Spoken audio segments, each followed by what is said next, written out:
Okay, well, welcome back, everyone. This is our final session for the day here at the LinkUp, the virtual conference for girls and women in STEM, where our main theme is to see it is to be it, because we wanted to show you guys some amazing people working in the fields that are really making changes and also just kind of working in those fields like AI, robotics, genetics, space, and aerospace, so that you can get an idea of what people are working on and also where you could possibly fit in as well in your own careers. Before I pass it on to someone who's going to give us even more insight into careers, especially, well, specifically in the AI field, I just want to remind you about our wonderful giveaway. We have a little LinkUp t-shirt, the LinkUp t-shirt here for you all, just ready. And then we also have an Arduino, because I remember how important it was for me when I was getting started with robotics. This was really helpful to just learn a little bit of the basics. And then we have a $100 gift card for Digicel. That way you can stay connected while you're learning all of these wonderful STEM things. And I would now like to hand it over to Mr. Dmitry Mnushkin, and also to give a huge thank you to him and Treefrog Consulting for being gold sponsors of the Kameron's Lab, the LinkUp conference.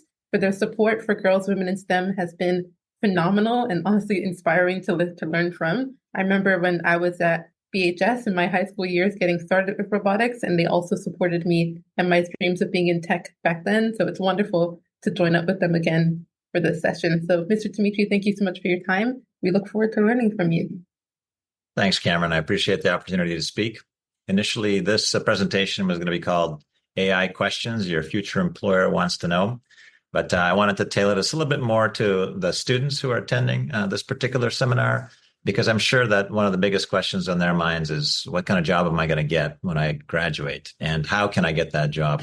So I wanted to make this presentation a little bit twisted towards that, but also talk about AI in general and some of the things that we've been seeing. So we'll start maybe with a quick introduction of myself and Treefrog. I've been building software for the past 30 years. Founded Treefrog Consulting, about 11 years ago in Bermuda. I have been living here for 25 years, and all that time I've been working with the reinsurance industry on the island. And I have in that capacity worked on several AI projects in the past. So I've got some sense of what this technology can do and how businesses, at least locally, have been adopting it. So let's pop over and just take a look at the quick outline of what this presentation is going to be. The presentation runtime will be reasonably quick. It depends on how much participation we have on the seminar from the individuals in it. But we're going to cover a few topics like what is AI, examples of AI for us, how we actually use it on our day-to-day basis, how AI is used by businesses, and then transition into what are the skills that you need to get hired and how you can use AI to get that job. And then, end with a few kind of things you can do right now to get prepared for all of that. At any point in time, if you have any questions, feel free to pop a question into the chat. I'll be monitoring that. And let's dive right in. So what is AI? This will be a question for some of our audience members, but we'll just skip ahead and talk about some of the kind of the simplest definitions of what an AI is. In general terms, it's building computers and machines that can reason, learn, and behave much like we would expect a human being to do. That's kind of what is covered by AI, but in detail, it covers a lot of other things. There's various topics in computer science, data analytics, and statistics use various machine learning algorithms. And we have hardware and software designed specifically for AI. I'm sure you've been hearing about some of these companies like NVIDIA, whose stock market prices are going through the roof because they make chips that AI companies need in order to train their AIs. There's a whole section of linguistics. How does the computer understand what we're saying and make sense of that? Then there's a whole neural network section of AI, which talks about how computers can make the right decisions in various situations. And last, but certainly not least, large language models and generative AI. These are the things that have kind of propelled AI to the forefront of public consciousness in the past couple of years, which is with the advent of tools like ChatGPT or Claude, or Microsoft Copilot, if you had a chance to use that, which really kind of amaze you with, is this a computer? Is there like a person behind there actually answering my questions? So, and with large language models and generative AI, specifically the ability to summarize documents, to give advice, to correct your grammar mistakes, to generate pictures on demand. You'll notice all the graphics in this particular presentation were generated by an AI, and lots of other possibilities we can talk about. So, maybe we can talk a little bit about AI for us. So in our day-to-day lives, we use AI a lot. Oh, and by the way, you can see some of the weirdnesses as a result of the AI generating this image. There's some pieces don't connect, but that's actually part of using AI is knowing what it's good for and what it isn't good for. So the AI use in our day-to-day lives is everywhere. We've got everything from digital voice assistants, that's Siri understanding what you're saying and playing your song, face recognition, the fact that your phone understands who you are, that's all AI. Social media, huge example of AI algorithms that feed you the information that you need and keep you hooked and on that platform 24/7. The algorithms behind Google search are an example of AI in that it almost seems eerie how it sometimes is able to predict what you want to actually find and auto completes it for you. Other elements where you might find it in use is maps. So when you are using maps to go from place to place, not only does it plot the best route for you, but it alerts you to traffic congestion on the way and weather conditions and events that may be occurring. Recommendations. If you've watched Netflix, you know exactly what I'm talking about. Once you've watched a few shows, you start seeing a whole bunch of shows that look just like that coming up on your recommendations. And sometimes that's a really good thing because you like a particular genre and you can get right into it. Sometimes it's not so good because you don't even see some of the stuff that you don't even know it exists because it never bothers to show it to you. Same thing for ads. Ever bought something on Amazon and all of a sudden every website that you see in the ad section, you start seeing that thing advertised again? Maybe that's a bad example of AI because you've already bought the thing. Why are they showing it to you now? But nevertheless, recommendations are another example of how AI is being used now. Chatbots. Chatbots are increasingly becoming the first point of contact a company has with its customers, especially a company that is selling a digital product, for instance, and maybe doesn't have a huge price point. So they can't afford to hire people to speak to everyone. And so chatbots are increasingly becoming that first line of contact. And as such, they have been evolving significantly in their capabilities. Grammar checkers, I'm sure we've all seen these before, even within earlier versions of Word. You could see that now, but now you can grab an entire paragraph or even an essay that you've written and put it into something tool like Claude or ChatGPT and ask it to fix your grammar errors and maybe rewrite it a little bit to make it sound more professional.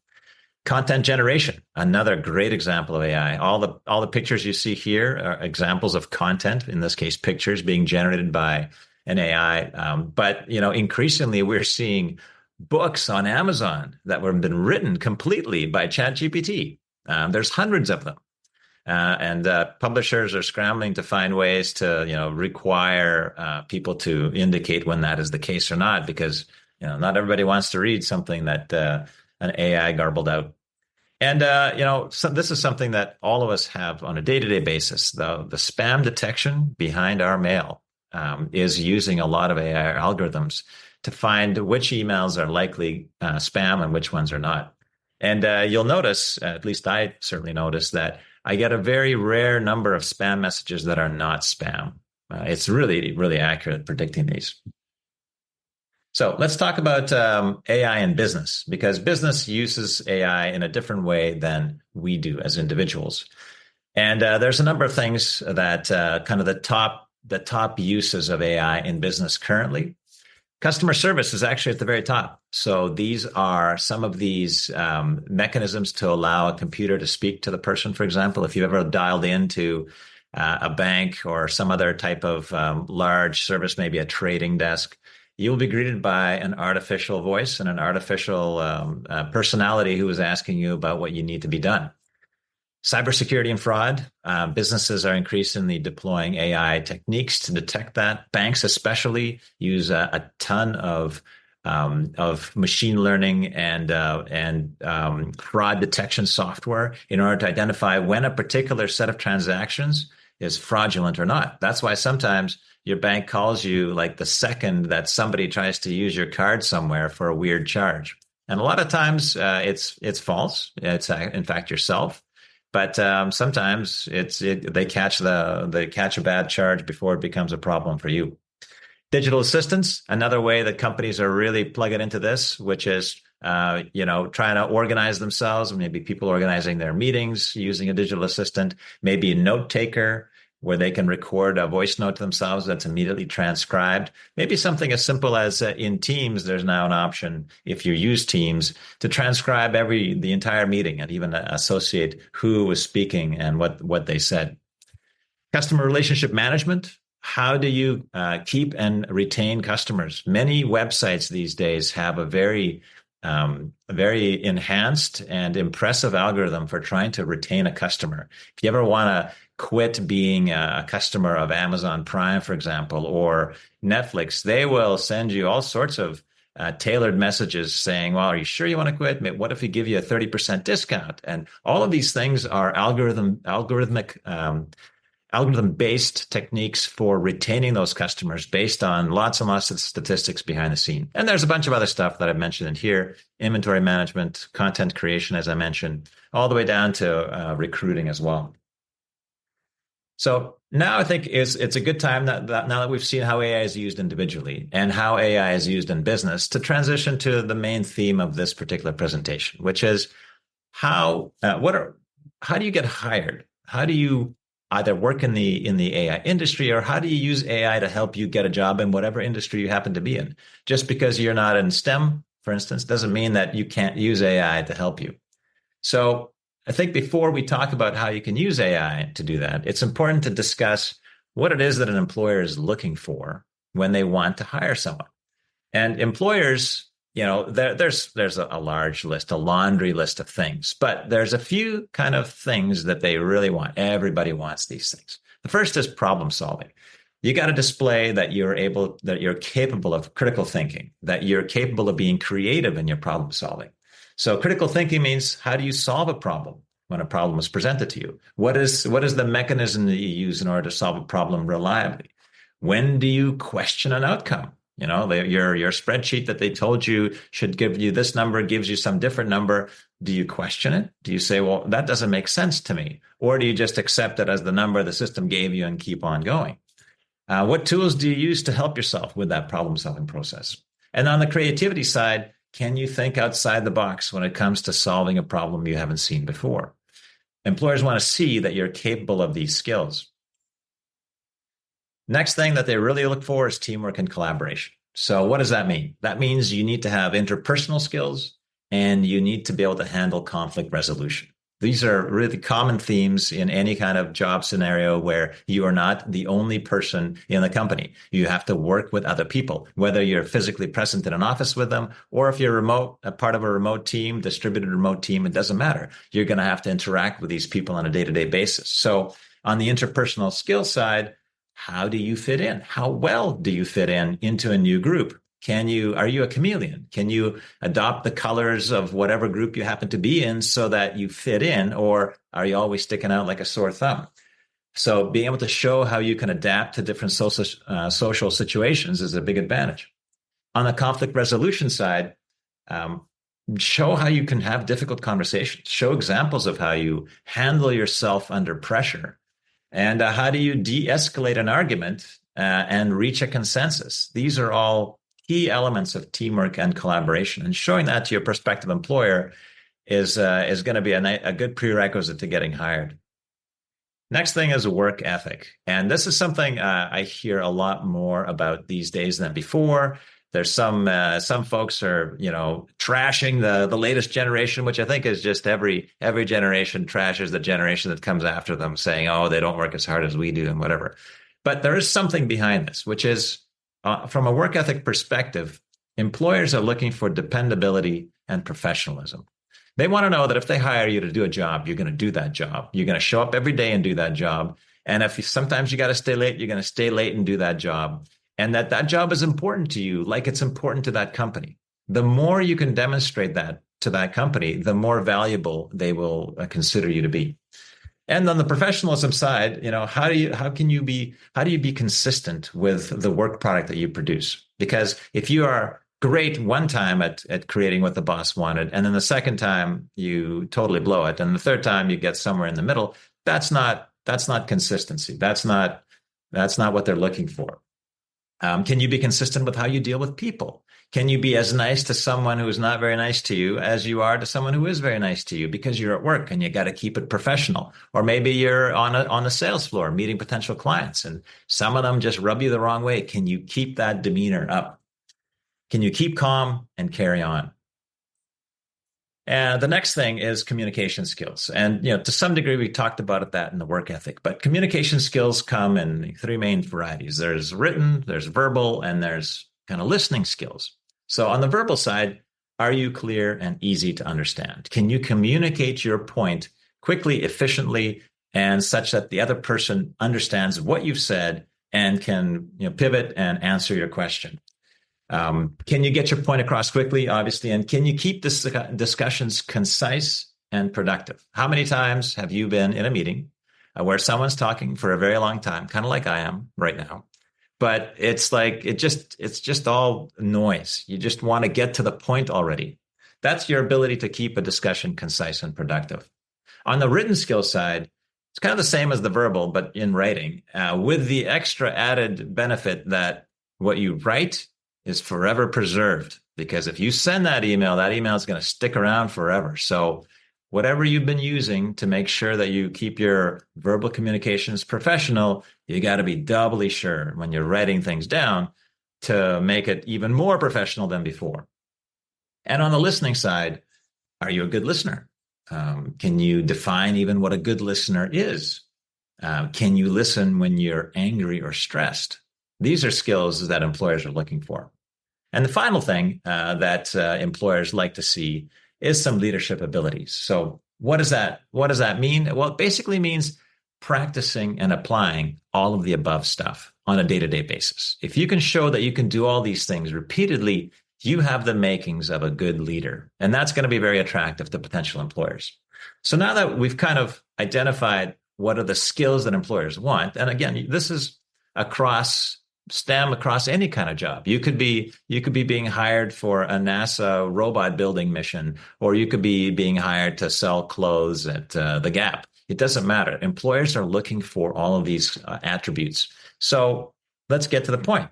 How can we use AI to help us get that job? What is that job? Well, the important bit here is let's figure out based upon the skills that we need, that they're looking for, how we can use AI to help us with those skills. So let's talk about problem solving.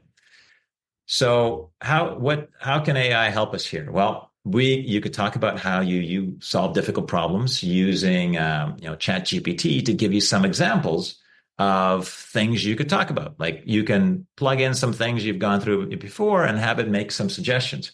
You could have a step-by-step guide on how to solve a problem. And if you're not sure what that guide looks like, again, use these tools to help you suggest what that might look like, and then do some research of your own. It should include standard things like asking a coworker or a boss. When you want to solve a problem, obviously you're going to ask for coworkers and bosses to help you, but they want to see some independent thinking here as well.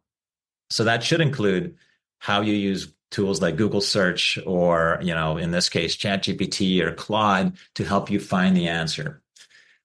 Show that you are on the teamwork and collaboration side. How do you use AI to help you here? Well, when you're writing those emails, when you're about to hit send, why don't you check with a tool like ChatGPT, if that is allowed within your workspace, to say, how is my tone here? Is my tone okay? Am I conveying the message crisp? Maybe it can make some suggestions about how to better word what you're saying. Maybe you should tell them during an interview with your interviewer. You should tell your interviewer to sometimes that you ask GPT to review what you're about to say so that I understand it better and so that you can make tweaks to that communication before you send it. Interviewers will like hearing that you're thoughtful about your communications before you send them. On the work ethic side, from a dependability standpoint, I'm not sure how you can use AI to help you there.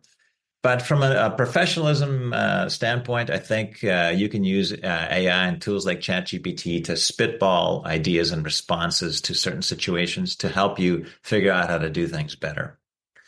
On the communication side, on the verbal end of it, you can use tools like large language models to help you war game your conversations. Imagine, like, have it say, okay, pose a very difficult question for me to answer, one that I would have a hard time figuring out, and then grade my response to that question in terms of my professionalism and whatever else, and then tweak that a few times so that you get into the sweet spot, so that when you're actually having that conversation with your interviewer, you can use some of those skills to your advantage. On the leadership side, just check that on the back here. On the leadership side, I think, from an AI perspective, the most help you could get is probably just do some research into what makes a good leader, what are good leadership qualities. And you can use tools like ChatGPT to suggest to you some options there, and then you do your own research, and then just make sure that you're practicing those as much as you can. So in terms of a kind of a call to action, what can you do right now to begin? Well, I would, and this is something that I recommend to my own two daughters who are teenagers, and one of them is about to go into university. I told them a year ago, start using large language models, which include tools like ChatGPT and Claude, for everything. Everything that you're allowed to use it for, you use it for that. Not so much because you need the help, but so that you can understand the limitations of the tools, understand how these can be used for the things that you're trying to do. Right. So let's talk about practicing for your interview. How do you practice for your interview? And I do suggest that you practice for your interview, because the more you practice, the less time you'll spend practicing in an actual interview. Which every interview is a potential job offer. So those are things that you don't want to waste too much. So focus on the key things that employers want. Ask ChatGPT to throw you some curveballs.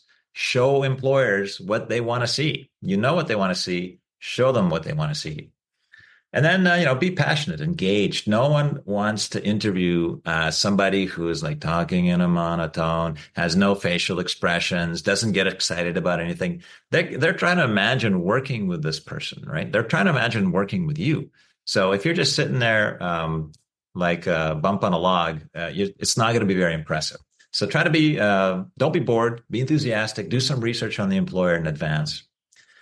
And then know how to use that technology to your advantage. Employers are always looking to cut costs. They want to be more efficient. They want to do more with less. So show them that you're thinking about efficiency. Show them that, when you were asked to do this, this, and this, you realize that with a little bit of macro help or with changing how the process worked, you could shave a bunch of time off the entire process. They love hearing that sort of thing. Show them that you can and want to make a difference to the bottom line of their organization, to how expensive it is to run whatever that business is.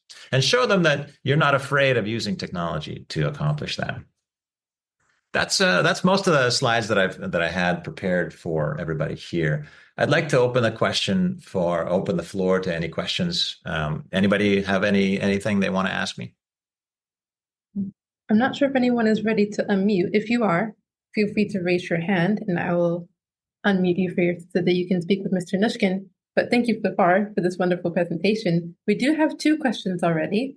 Okay. The first one is, hi guys, I have a question about the use of AI in the creative arts industries. As you've just indicated about the use of AI in image creation and books written entirely by it, will we ever reach a point where we can't discern between which is human-made or robot-made? Yeah, I think we will. I think we will reach that point. And I think that there's going to be a lot of hard questions society is going to have to grapple with when that arrives. I mean, already you're looking at an image here, which was entirely AI generated, and there are problems with it. There's this weird arm that just kind of joins together into a meta arm. There's some weirdness over here. It's not perfect, but there are images generated by AI, which you would have a very hard time realizing are not real.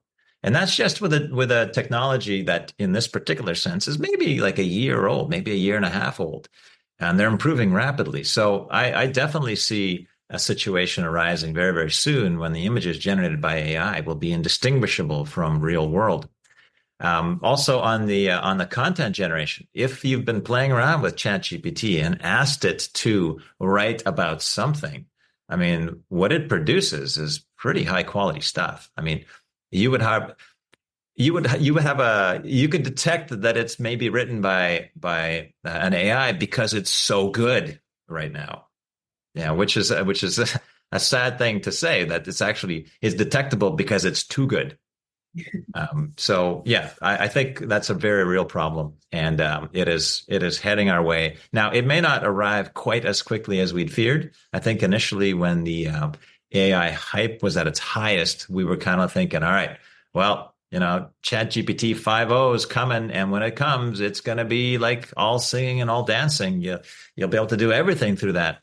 And what we've seen is that actually it's extremely expensive to train an even larger language model. Large language models, such as the one behind ChatGPT, currently cost OpenAI $700,000 per day to run the servers that are answering your questions. There's something like 290,000 servers behind ChatGPT currently running. This is a huge, huge computational task. It's not easy to run these things. So, and when you're talking about training a new large language model, you're talking about billions and billions of dollars spent on the hardware time alone to train them.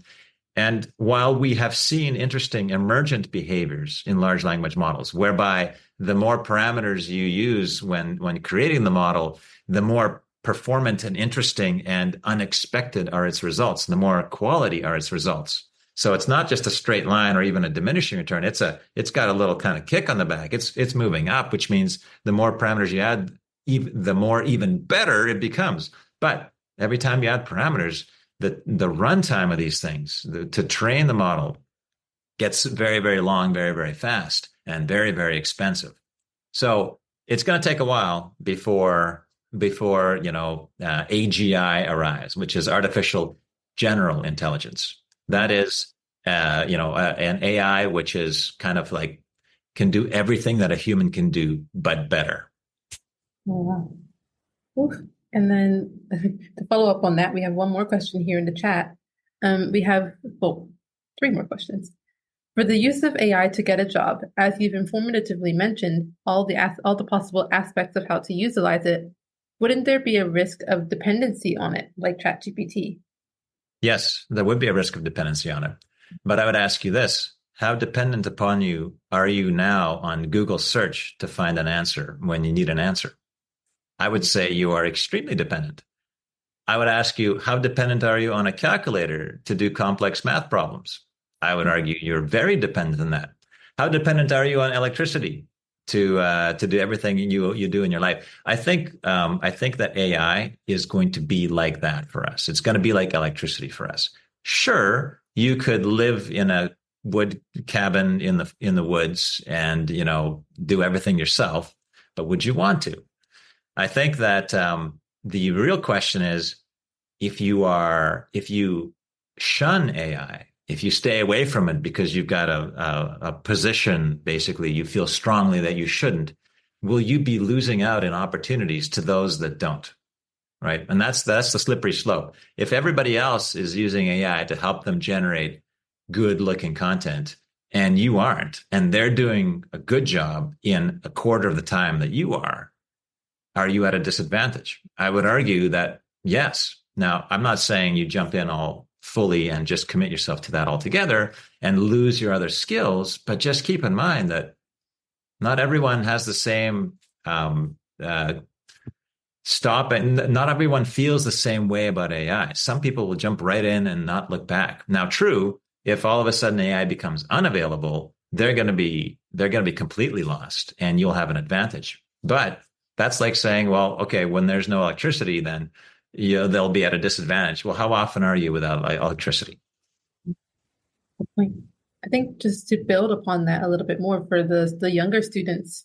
So looking at, like you mentioned, these like using the AI's tools as more of an assistant, that kind of like, like you mentioned, the electricity, being able to have that advantage or really just having that extra, I guess, leg up really when you're trying to do all these different tasks, especially in school where you have like your schoolwork. I think when we were talking just before, you mentioned that you could even use it for writing an outline for paper. Like you could do it Absolutely. yourself, but why would you when you can do it so much faster with the use of AI? So if you could talk a little bit more about that for the student perspective of really harnessing AI as an assistant for themselves. Yeah. So this is a critical thing. I mean, imagine right now, and I've gone through this with my daughters who have, for example, there was one time when there was a physics problem they were trying to solve. And they've been given a little sheet of paper. It's got a diagram on it, and it's got a bunch of questions about why this works and show your work, prove how it's working. And they've gone through it multiple times. They can't figure out. They come to me and say, Dad, can you help me with this? And I go, it's been a while since I took physics 11. I don't remember this. Let me start reading the notebooks. Let me start trying to remember how this stuff works. I'm not the best person to ask. But we took a photo of the piece of paper and we put it into ChatGPT and we said, solve problem number 1, show your work. And it did so. And lo and behold, it was actually correct. It's not correct every time, but it was correct. And because we asked it to show your work, it demonstrated to us how we were supposed to solve that problem, allowing my daughter to understand the process and therefore be able to repeat it herself in future. So it's like your own personal tutor. You're not asking it to do the work for you, but when you get stuck, you can use it to help you. And it's always on 24/7. It's available to help you out. So I think, and the other aspect of this is this, you are going to learn its limitations by using the tool. Right now, it seems like it does everything. But as we can see from this picture, there's a weird arm here. It's nice to know that not everything that comes out of these things is going to look right. It's nice to know that our problems with what it does. It's nice to know its limitations so that you don't mistakenly think you'll be able to write the entire essay using this thing, because actually you've tried that before and it looks like garbage. Or, you try to use it for a debate tournament, for example. You try to argue the pros or the cons of a point, and you find that it's like using circular arguments is just talking nonsense sometimes. It's good to understand every tool, and the only way you understand it is by using it. I agree. I like that you mentioned about it's good to understand its limitations, because I feel like we have quite a bit of trust in these systems and not everybody thinking about the limitations. But I won't let you jump into that too quickly, because I'm just going to ask the next person's question. So they said, on the slide, you mentioned start using LLMs for everything. Yeah. While LLMs are incredibly powerful and versatile, again, we're looking at limitations. So it says, what are the limitations or potential risks of relying on them too heavily in various contexts, especially in areas like decision-making or creative work? And then how do we balance their use of human expertise and ethical considerations? That's a big question. Yeah. I think it's useful in these cases to imagine an extreme and then decide how we like that extreme. So let's imagine the extreme that you use LLMs for everything. You trust the output that it produces. You don't edit that output, and you just give it to whoever is asking for whatever it is. So let's say your prof is asking you for an essay on 16th century art in Italy, and you tell ChatGPT, write me an essay, should be 5 pages long, discuss the art scene, and poof, and it produces the essay without thinking about it, without checking anything. You grab it, you give it to the prof, and job done. It took you all of 10 minutes, and you've completed your work. So what's wrong with that? Well, there's a few obvious things. First, the prof, increasingly, they're using tools to try to detect whether or not content has been generated by a large language model like ChatGPT. Those tools are not too bad at identifying, but they do have a lot of false positives. In any case, there's a reasonable chance you're going to get flagged and suspicion will be cast upon you, even if you somehow manage to prove that you did, in fact, write all this yourself. But of course, they're going to look at past examples of your writing. And if there's big differences in that, then you could get yourself into a heap load of trouble if you're using large language models for things you've been asked not to. The next thing is a lack of ideas, right? The lack of originality. Consider that a large language model is merely a prediction engine. It's like an autocomplete. As you start typing, it's figuring out what is the probability of the next word being something given the past 5 words that you've written. In a simplistic fashion, that is what a large language model does. It's just it's been tweaked and trained and to be more and more useful than that. But ultimately, that is what it is. There is not a thinking person. There's not a thinking machine. There's not a thinking brain behind that large language model, analyzing your question in all of its contexts and coming up with the right answer. It's just a probability engine. So chances are, some percentage of the time, it's going to give you garbage, and you need to be able to detect that garbage. How can you detect that garbage if you didn't study the material to begin with? So it should not be used as the sole answer for everything. You should take your existing knowledge, you should apply it to what the large language model has spat out, and then tweak and fix and correct until you've got something that is your own. Sure, the LLM helped you by giving you some maybe outlines, some topics, some typical essay structures, but you filled in the details. Now, another great way of using LLMs, which I think is pretty good, is you write the thing you want to write, and then you ask it to rewrite those bits, paragraph by paragraph, to make it flow smoother, to increase the readability, make it more concise. And then you see how it did that, and you're like, oh, I see. They flipped these 2 words around. They use a different word here, a different word there. So you're learning, you're blocking that into your brain, but you're not using the thing to do everything for you. So I would absolutely agree with you. There's huge danger for those folks that look at this as the answer to everything and use it exclusively without using their own brain. You'll be caught out eventually, and it might not even take that long. But use it as a tool, as an assist, as a calculator, while you're actually thinking about the problem with your own brain. And I think that is the sweet spot for how to use it well. I agree. I think that's a great answer, especially looking at, like you mentioned, just continuing to edit it in your own way. So keep that human aspect, I guess I could say. Make sure that you're maintaining that when you're using these models, not just, putting it in and taking whatever it gives you. Assume that what it's giving you has problems. Assume that you need to vet it. Assume that it's your really smart summer student that you've hired to help you, but they don't know everything that you know. So you better double check everything they've done before you send that on up to the boss. That's great. And then we did have another question, which was asking for more senior employees, what should they do to accept all of these technological changes? Does it make them feel uncomfortable because it appears that AI might be replacing certain jobs?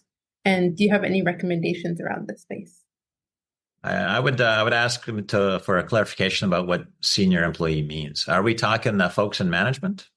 If we're talking folks in management, the constant pressure from up top is one of, in general corporations that are for-profit corporations, there's 2 main lines. There's the income line, and then there's the expenses line. The income line is everybody who is selling something that the company makes to others and getting money to come in. And they're under constant pressure to sell more of the kind of stuff that sells every year all the time, to find ways to be to make more money. That's their job. And on the expense side, everybody's focused on how do we save money? How do we spend less money on keeping the business running? So from a management perspective, most of the management on the expense side is focused on, we don't want to hire so many people to do this particular job because people are expensive. And if we need to hire 10 extra people every time we grow a company by a little bit, we'll just get too big and too unwieldy. We need to find a way so we can get bigger without hiring all the extra people, or maybe just hire one person and grow this much. So they're all that management is interested in is efficiency. They want to find a way to do more with less. So large language models and the tools these things come up with are fantastic. It's music to their ears. They love hearing about that stuff and seeing if they could put it into practice. The real issue is that so far, putting these tools into practice and seeing a real tangible result is not guaranteed. There are some areas where it has a really big impact. For example, if you're a copywriter or if you're a graphic artist and now you're using these tools to help you create stuff that you then perfect some more, that's a big time savings. If you're a software developer, huge time savings, because ChatGPT and tools like it, like the GitHub Copilot, allow you to write code like instantly. You just describe what it is you want to do, and up comes a whole bunch of code that'll just work and run most of the time. So it'll help you, when you don't know how to code at all, it'll help you write some code and be useful quickly. So there are areas in the business where it's an immediate boost. There are other areas where you're like, well, let's do a pilot project and see if we can use, this tech to help us become more productive. And that can cost some money to try to run that, and it's not guaranteed to succeed. So to come back to the question of how much of a threat do people view this as, I think that it's the producers. I think it's the people who are actually creating content, creating stuff, that feel the greatest threat from this. The artists, I think it's the graphic artists, it's the people who write content. Those folks are feeling the pressure because in the past, there wasn't any other way to do that except through human creativity. Management, they don't necessarily care who creates, as long as we create for less money than it costs us to bring in the profits. But the creatives, they're the ones that are truly threatened. And here, I don't have a great answer for you, because while right now this technology may replace 10 to 15% of the workforce as it stands right now, not everywhere, but certain things are particularly susceptible, like content copywriters, for example, people whose job it is to proofread documents. I mean, they're going to be that's a tough job when you've got something like this doing it in seconds. But eventually, how many other jobs will be replaced as this technology becomes more and more sophisticated? That's anybody's guess. And there are certainly a wide range of scenarios with everything from it's going to replace all of us, which means what are we going to do for money? Which means, well, I guess the government is going to have to put us all on the dole. We'll all be paid a universal basic income, and we'll just sit around and drink coconut juice and sit on the beach, and that'll be our job.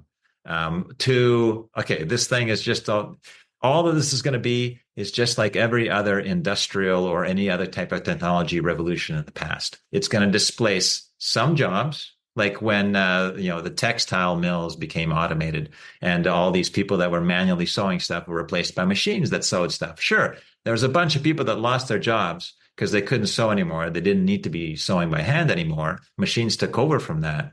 But many more jobs of a different kind, like maintaining the machines or building the machines or other things that those machines made possible, became available. So there's a pessimistic and an optimistic way to view this. I choose to be optimistic. I think that we will see entire new industries born as a result of AI taking over some of the kind of the more mindless things that we used to do. I think I'm also on the optimistic side of things, more thinking about the opportunities that will come out of it, just because thinking about the pessimistic things will just be it's no fun. It's no fun. It's no fun. So I'm going to ask the next question, which was somebody saying, thank you for the information so far. My question would be that how would AI services like ChatGPT, Gemini, maybe even Black Box, how would they be of help in large corporate companies? I think you already kind of touched on this as well, but. Yeah, I mean, there are some ways that companies are using AI, but this is AI in general, not large language models specifically. This is kind of overall, all the different ways that AI can be used, like machine learning and neural networks and all this other stuff. So if we're talking specifically about how large language models can be used inside of business, what we've seen primarily right now is in the areas where large language models excel, namely summarization, rewording stuff, and perhaps deducing, extracting data out of unstructured data. Let me explain what I mean by that. If you are a website like Amazon and you have collected a whole bunch of customer reviews on products, those customer reviews are just basically paragraphs or sentences or individual words that people have typed in. How do you extract useful information from that you could feed into a computer to crunch some numbers? For example, how do I find out, well, is this a positive review or a negative review? Or what did they like and what didn't they like? Or what are the things they liked and what are the things they didn't like? And group those things into, it was a product problem, it was a delivery problem, it was a price problem. So those types of questions, a large language model is really good at answering. So it can look at that unstructured data that hasn't been split up into individual fields in a database, and it can parse that information and extract from it the structure you're looking for. So those are some of the ways that large language models are being used in business right now. Very fascinating. And then I'm just going to also move on to the next question, just because I'm keeping an eye on the time. Yep. So we have, as you mentioned, that the use of AI services is so vast, notably on the business side. What about in the academic side, like universities and or high schools? Would it be the new norm, or would it become something that will be banned from use? Banning the use of AI is pointless. It's guaranteed to eventually fail because it's difficult to detect when you've used AI, and the pressure to use it is intense. Imagine that some of you don't have to imagine this. You're probably studying 60, 70-hour weeks right now, trying to get everything sorted out. If you had a tool that would allow you to gain 10 hours a week back because you could save yourself some drudgery, wouldn't you use that? How much of an incentive would you need to not use that?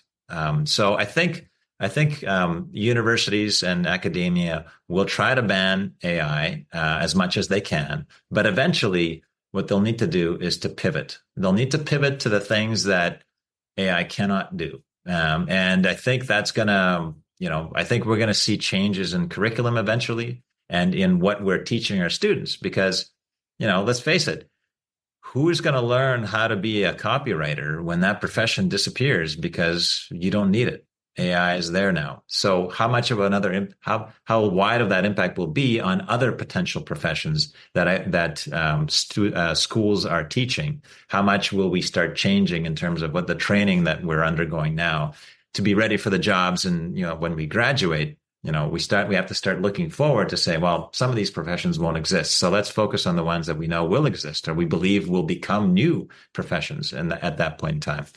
But I think banning it is like banning the calculator. I mean, sure, on some tests where you're validating that a person can do manual calculations, yeah, you can ban them. But, show me a math exam these days where calculators are banned at the university level. It's hard to find. So, yeah, I think this is going to become a ubiquitous tool, the banning of which will be extremely difficult. Definitely agree. Because I currently am doing biomedical engineering. I remember in first year when we were just doing math classes, you would find the odd non-calculator tests, but now with the calculations getting much more complex and definitely much more, I guess, definitely difficult to solve by yourself, we are using calculators all the time. Exactly. Even in our own classes, we do have that with when you're doing essays and things, because a lot more of our exams are starting to be online. Mm-hmm. So we always have that part of the school regulations that say don't use AI, but then our professors who understand it and they're getting more into it will say you can use it for this section, like for example the planning section that you mentioned earlier. I agree. I don't think that I don't think we'll be able to even ban AI. It'll be more of a regulated into certain areas, like you can use it for this, but not for the rest. Yeah, I think there'll be guidelines in place, and enforcement will be just as difficult as it is currently now to enforce anti-cheating. How do they know that you didn't copy your answers from somebody else, for example, the most basic plagiarism questions? I mean, they'll be using tools like that to try to detect it. Now, plagiarism from an AI is difficult because these are generative models. The generative in the name means that they are tweaked to generate a unique response more often than not. In fact, if you ask the exact same question of ChatGPT over and over again, you'll notice you'll get a different answer each time. Something will be different about that answer. They're tweaked that way. They're made that way so that it's not just one answer. It's a probability of possible answers it's going to give you. So that makes it harder to detect plagiarism. But, there's also a style to AI, the way that it writes.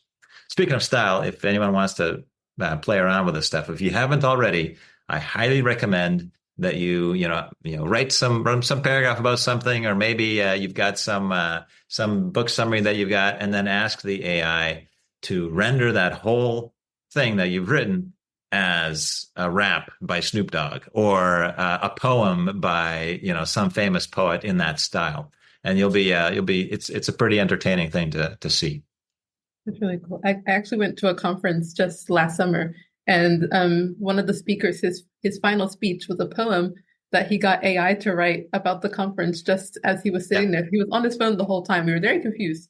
And then he pops up with this poem that he had AI writing. Oh, now it's not going to win any poetry competitions, but it's pretty entertaining. So pretty cool.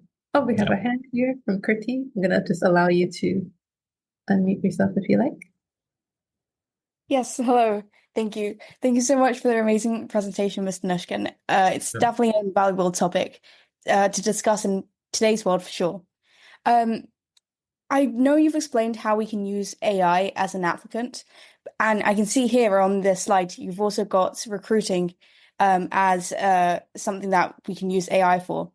If you were an interviewer, and sorry, this is going to be slightly a bit specific to me, a bit.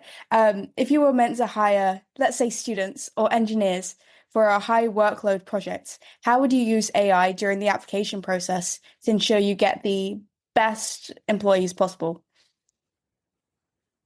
So that would it depends on some of the platform that you're using to sort through the applications. So and that is very much dependent upon each business and whether or not they're using a kind of talent hiring agency to help present them the possible information to weed out the less desirable and keep the more desirable out.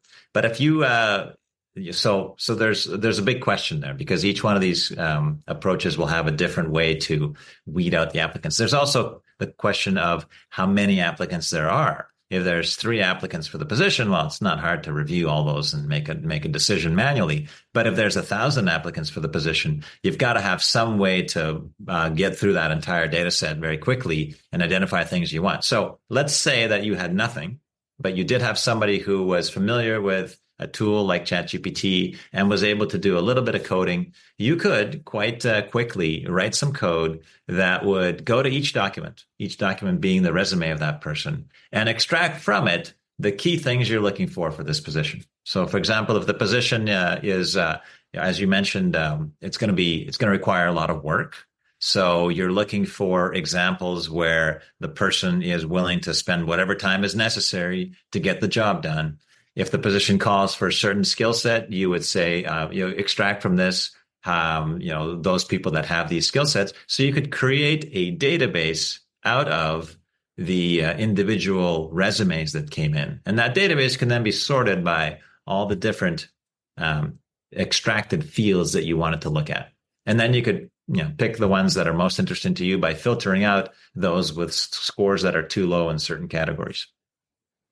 Thank you. Sure. So just the last final question, because we are in the last 5 minutes. So if anybody else has any other questions, you can raise your hand to make sure you get them in while we still have Mr. Mnushkin here with us.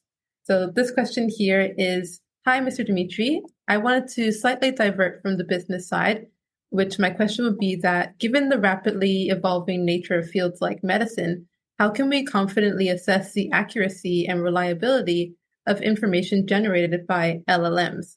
What safeguards should be in place to ensure that the AI-generated medical advice is based on the most current and accurate data? That's a very very complex question. The ethics of using AI as your doctor are very very complex because it's one thing when you're putting in, an essay into an LLM and asking it to clean it up. It's a different thing when you're asking, do I have cancer or not?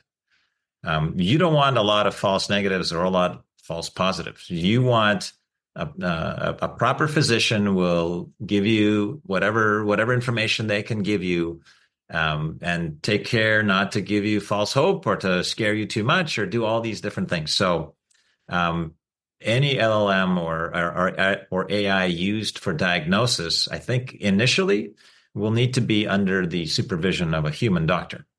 And so they'll use the AI to make a first guess at what the problem is, and then a human will review that information and agree or disagree or look for something else. So I think that's going to be how it gets deployed initially. But then it becomes a question of statistics, meaning that they will be collecting statistics on how accurate these predictions are. They'll be comparing those statistics to those of human doctors. And at some point, the statistics from the AI will be better than the statistics from human doctors. And at that point, we may start seeing unsupervised use of AI for medical consultation like that. Thank you so much for that answer. I think that the last question I wanted to find a follow up with, if nobody else had any extra ones, was if you could give, I guess, a recap of the different skills that students can try to gain as they're using these different AI assistants. What would you recommend? And yeah, just kind of wrapping up the session a little bit. I would say dive in and play around. That is the best way to learn. Knowledge of these tools will not only help you with the interview process and identifying the skills that you need and the interviewers are looking for, but it will help you get hired because your employers understand that people who know how to use these tools can get the job done faster. So if you know how to use Excel, you'll be more likely to be hired as an accountant or an actuary or whoever, somebody who works with numbers, because Excel is a core tool of the number cruncher. If you don't know how to use it, you're at a disadvantage versus somebody who does know how to use it. Same is true of Google search. If you know very well how to find things that you're looking for on the internet, you're an effective researcher, you're going to be much more efficient as a team member, as an employee, than someone who doesn't. Same thing for AI tools. If you don't know how to use them, you will eventually be at a disadvantage to those that do. So be the first, get on the bandwagon, but approach it from the perspective that this is a tool, it has limitations. I'm going to understand what those limitations are so that I never rely upon things too much when I know they can be wrong. Thank you so much. Thank you, Mr. Dmitry, for your time today, and thank you everyone for your questions. I'm sure that you learned a lot. We were asking so many questions. I hope you were taking notes. But the session will be recorded and available on the YouTube channel and also on my podcast, Kameron's Lab Dive In. You can find us on Apple, Spotify, and anywhere else that you like to watch podcasts. So thank you again, Mr. Dmitry, for your time. It was really a great session. My pleasure, and good luck to everyone. Thank you. So I'm going to stay on for a little more time, everyone, so that I can just say thank you to all the people that joined us for today. I would first just like to thank our gold sponsors. So we had Treefrog Consulting, who just gave us this session on looking at AI in the workplace and how we can really use it to our benefit. We had Kari Genetics earlier with their Generational Knowledge is Power webinar with Dr. Karika Weldon. So that was all about looking into, learning more about the sciences, especially as a Bermudian student, when you are the first, which Kari Genetics is one of the firsts. And then we also have, I want to say thank you to the people that have been around me all day. So I've had my mom over here in the corner supporting me, my moderator, Shay, who's also in the backstage. They're doing their little dance right now, I'm sure. I want to say thank you to them for supporting me and just making sure that everyone was organized, letting you guys know what questions you could ask and when. So thank you both to my mom and also to Shay for their support. And I aim to make this an annual event. So the LinkUp will not just be today. We will be hopefully making this into an annual thing. And I wanted to make sure that the message, which is to see it is to be it, gets across to all of you so that you know if you're seeing different people, especially that are in these different fields, it's good to know that somebody else is stepping out and doing it before you so that you know inside that it's possible. So it's great to get that experience and to show you all the different things that are happening. So I'm so glad that you all joined me for that. And in fact, we do have another event coming up at the end of the month. So you might have noticed just over this side, we have Institute Europea, who is another gold sponsor for us, and they will be hosting a AI mock interview session. So what is that and how exciting is it going to be? So we've generated this AI internship that you can apply for So it's a mock one, but it'll allow you the chance to interview as if you're going to interview for a real AI internship. So you have this company here who has plenty of experience in the AI field, and they've given you one of their top people, Miss Morgan Solier, who'll be speaking with you and also doing quick interviews. So it'll be a little bit like speed dating. So the sessions are about 1 minute and 30 seconds. Why? Because we wanted to get you to not only think on your feet, but be ready to challenge yourself and get you to think about your ideas and really answer succinctly. So I recommend that you do some practice before that interview and, get yourself ready for that mock interview. So that'll be on August 20th. You can register on the website. The form will go live tomorrow. So be sure to keep an eye out so you can be the first to register. And that way you'll be able to secure your spot. Okay. I think I've done all the thank yous I'd like to do for the day. But the moment you all have been waiting for has arrived. I would like to just announce the giveaway winner. So just give me one moment while I set up for the Instagram Live. Just give me 1 second. I want to make sure that everybody can see it and hear it, and they know that we are ready. Just give me 1 moment, everyone.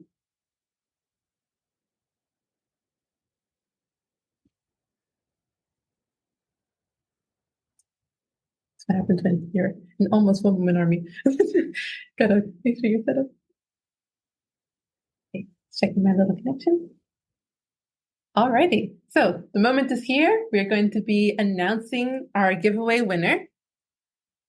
So, that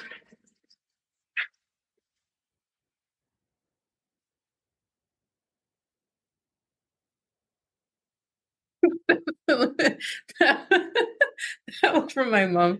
She found the drum roll sound on YouTube. Okay, sorry. So cheesy. I hope you enjoyed it as much as I did. So again, just announcing the giveaway winner. So this is for a Bermudian student that has been really involved in all different sessions. So they came early to the first session that we had that was at 6:15 a.m. Bermuda time, and they attended that. It's done. It's done. They came to the first session, which is at 6:15 a.m., and then they consistently came to the other robotics ones. I believe they were also in the aerospace panel for the To Infinity and Beyond. I am really excited to announce that we have Soleil Bridgewater. We'll be sending you an email later so you can receive your gift bag. So again,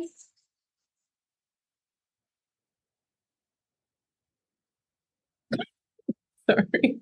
So you can receive your gift bag with this wonderful The LinkUp shirt with our sponsors on the back. And you will also be getting an Arduino Uno, because I think that it's really important when it comes to getting into robotics, because this is super easy to use. There's so much documentation. It is open source. So that means that basically you'll be able to find resources about it and also make it your own. So we have an Arduino Uno with Wi-Fi connection. Yes, I made sure I got you the newest one. And a $100 gift card from Digicel that'll be ready for you too. So thank you to Soleil for your participation in the LinkUp. Thank you, Soleil, for your participation in the LinkUp. I am so glad that you came. Thank you for linking up with me. And to everybody else, thank you for joining me here at the LinkUp. I am so glad that you all came. And I hope that you enjoyed a wonderful day of seeing to be, looking at these different people from AI. We had robotics, genetics, space, and also aerospace. We had a whole panel of women from the aerospace and space industry. We had an all-Black panel. I'm so amazed by the Black excellence we had for the ethics and AI panel. We had Dr. Karika Weldon, the first woman to solely own a genomics company in the world. And she joined us live. That was absolutely amazing. And thank you to her. And, we had that first panel at the beginning with the two gentlemen speaking to us about social robotics, which is a newer aspect of robotics that doesn't get talked about as often. So I'm glad that we were able to bring that to you. And then finally, again, with Mr. Dmitry Mnushkin with his AI session, teaching us more about using AI, not only in the workplace, but also for ourselves in terms of academics and really just making our lives easier. So thank you all so much. I hope that you had a great day linking up. I'm so glad that you joined me for the first one, but there will be more. So again, join me on August 9th or I'm just announcing again that we have a partnership with Institute Europea. So they are a large AI company based out of Europe, and they'll be joining us for some mock interviews where you can do a little bit of a speed dating session on August 20th, where you can do a bit of a speed dating session and kind of get involved in learning more about applying for an AI internship and get that experience. So I look forward to seeing you then, and then also next year when we do the LinkUp again. So thank you all for joining me, and I will see you at the next one. Bye-bye. Thank you. Oh, and be sure to review. So send me an email and let me know how you think it went. See you at the next one.